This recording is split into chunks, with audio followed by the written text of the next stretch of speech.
We're going to take our 7 flannel fat quarters. I'm going to stack them, and then I'm going to cut them into 6-inch squares. You will get 9 6-inch squares from each fat quarter.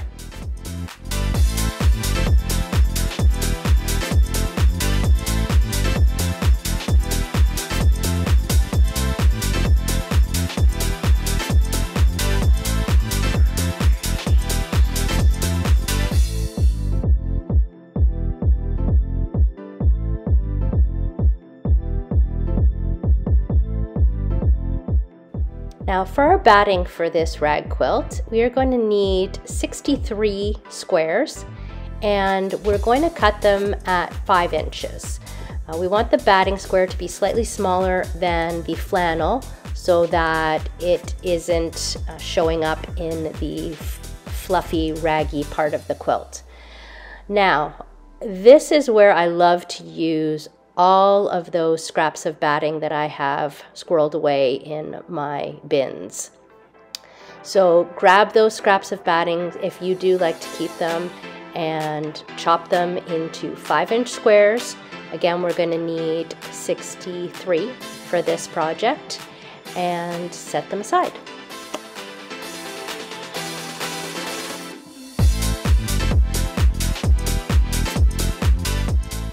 Okay, now it's time to make our little quilt sandwiches.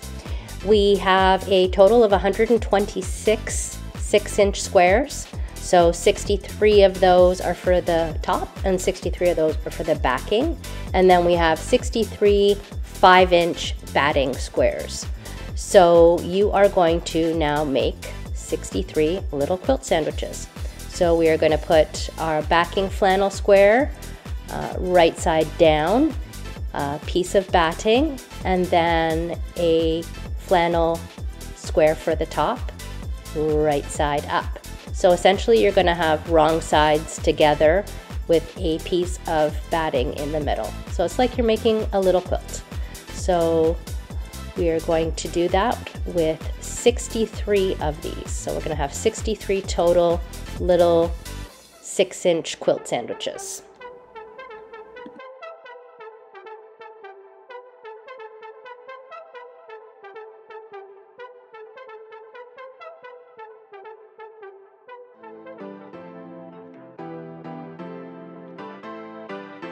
And then halfway through, I realized I could do it a lot more quickly if I did it more of an assembly line type method. So then I just started doing it this way, much faster.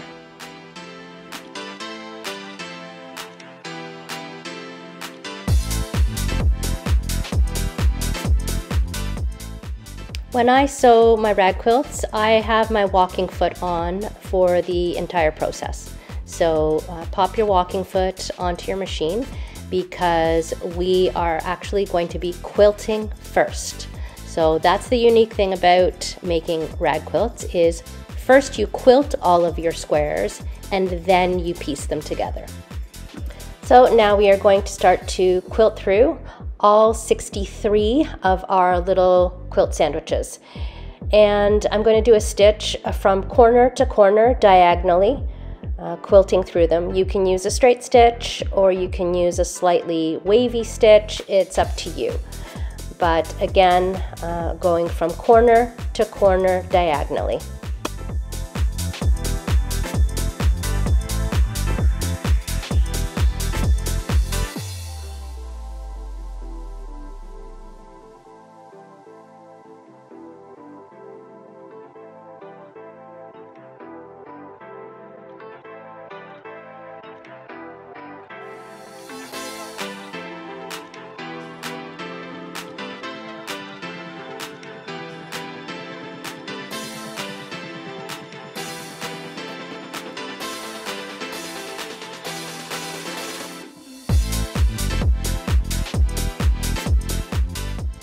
The next step is we are going to lay out our pre-quilted squares into a pleasing manner. There's no rules to this. You can lay them out however you like. I have selected to do 7 blocks across and 9 blocks down.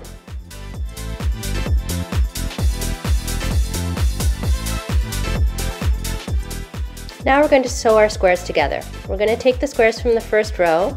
We will put them back sides together and then stitch them together using a 1/2 inch seam.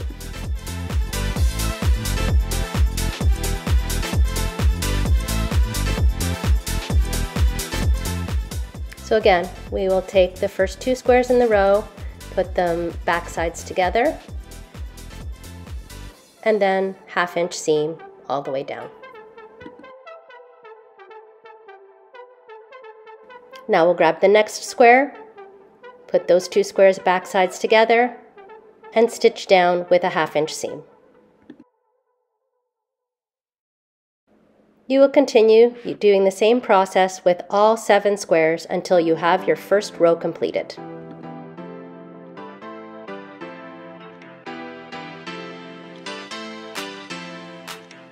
And then you will continue the same process with all 9 rows of your quilt. Now that you've completed sewing together the squares to form 9 rows, you're going to take row 1 and row 2, put them back sides together, pin them well, especially where the seams meet, and then you will sew together those rows using a 1/2 inch seam.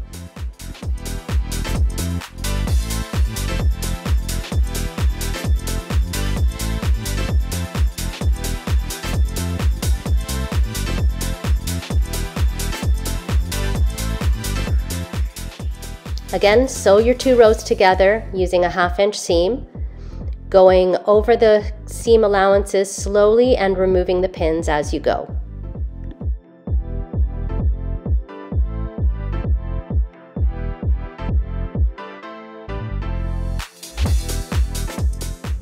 And that's quite it. You're going to continue this same technique until you have all the rows sewn together.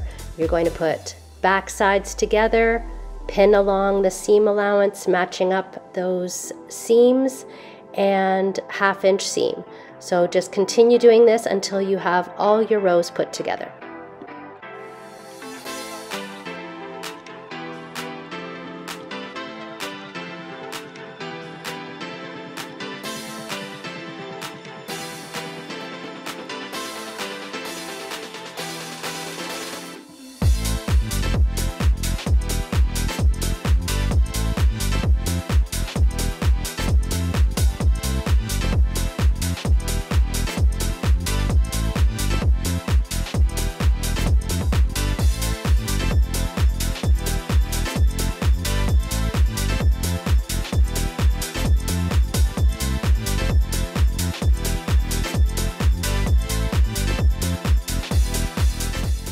And there you have your little rag quilt is done.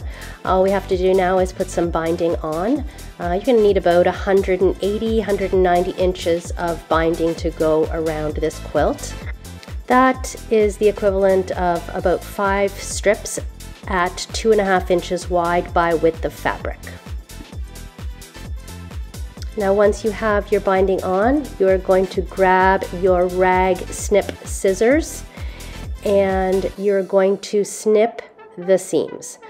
Now you're going to want to cut them really nice and close together so that that seam gets nice and fluffy after you wash and dry it, and just be super careful that you do not snip your stitching line.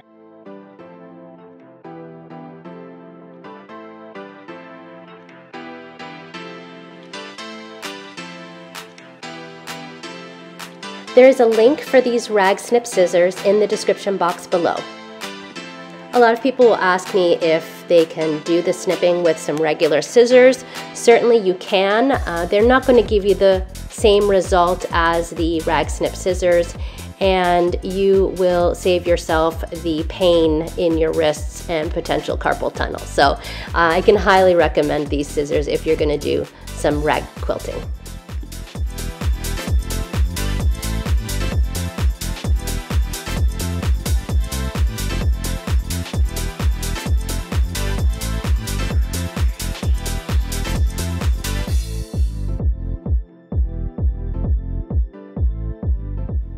Okay, all of the snipping is done and our binding is on, and we have 2 last steps.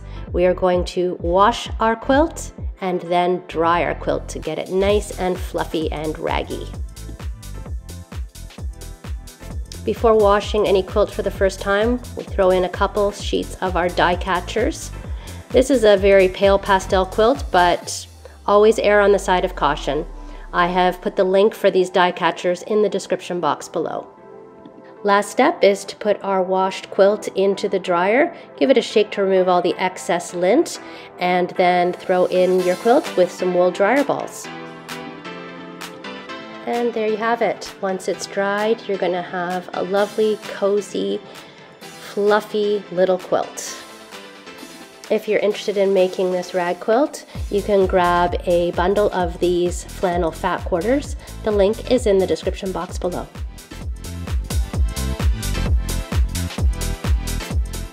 Thanks for watching this video on how to make a rag quilt.